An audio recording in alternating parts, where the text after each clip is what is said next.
CuChulainn, the greatest of all Irish heroes, has been a legend in both Northern and Southern Ireland for more than 800 years. In the South, the Nationalists see him as an Irish Catholic hero. In the North, however, he's seen as a Unionist hero, fighting to protect them from the South. No matter which side you ask, the stories date back well before current hostility, and all are the same. Born to father Sueltam and mother Dundalk, CuChulainn's birth name was Sentata.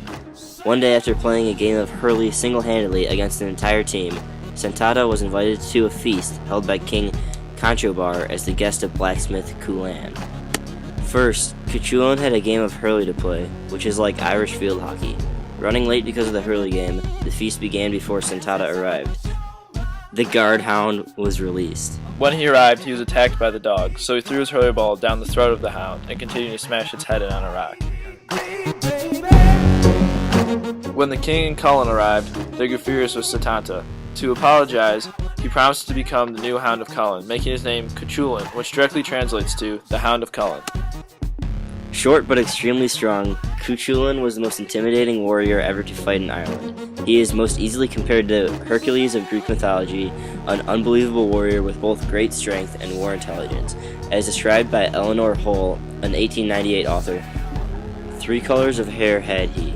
Next to his skin the hair was brown, in the middle it was red, on the outside it was like a diadem of gold, comparable to yellow gold, with each glittering, long, curling, splendid, beautiful thread of hair falling freely down between his shoulders. On either cheek he had 4 moles, a yellow, a green, a blue, and a red. In either eye he had 7 pupils, sparkling like 7 gems. Each of his feet had 7 toes, each of his hands 7 fingers. His hands and feet were endowed with clutching power of a hawk's talons and a hedgehog's claws. When angry, CuChulainn was known to grow into a rage, his hair often bursting into flames and his skin grew too hot to touch. In this battle rage, he became untouchable and demolished everything in his path. CuChulainn's main weapon was a very special spear called the Gay Bolga. The Gay Bolga was a type of harpoon with retractable barbs, acquired after he defeated its old owner in battle. It had 30 barbs and was made from the bones of a dead sea monster. When impaled on a victim, the barbs had to be cut out with a sword. Tale, abroad in Scandinavia, Dermforgale, who is a princess, falls in love with CuChulainn. One day, as she is in the form of a swan, CuChulainn shoots her down, unaware of who she is. He saves her life by sucking a stone from her side, but having tasted her blood, he cannot marry her. Disappointed, he gives her to his son Lugate. One day, the woman of Ulster mutilated Dermforgale out of jealousy for her sexual desirability. Lugate dies out of grief for the loss. In return, CuChulainn demolishes a house containing all 150 women who had committed the attack, killing them all. This story is just one example of the honor, brutality, and misfortune always surrounding CuChulainn. In one tale, Lugate conspires to kill CuChulainn. He has 3 spears made, and it is prophesied that each one will kill a king. The first kills his chariot driver, who is the king of chariot drivers. The second kills his horse, who is the king of horses.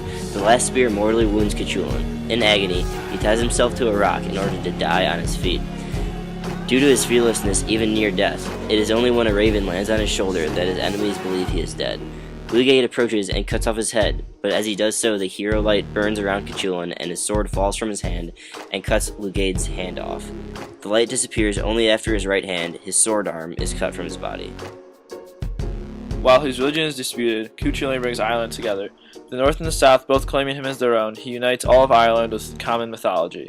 The image of CuChulainn was later invoked by both Irish nationalists and Ulster Unionists. Irish nationalists see him as the most important Catholic Irish hero, and thus he is important to their whole culture. A bronze sculpture of the dead CuChulainn stands in the Dublin General Post Office in commemoration of the Easter Rising of 1916.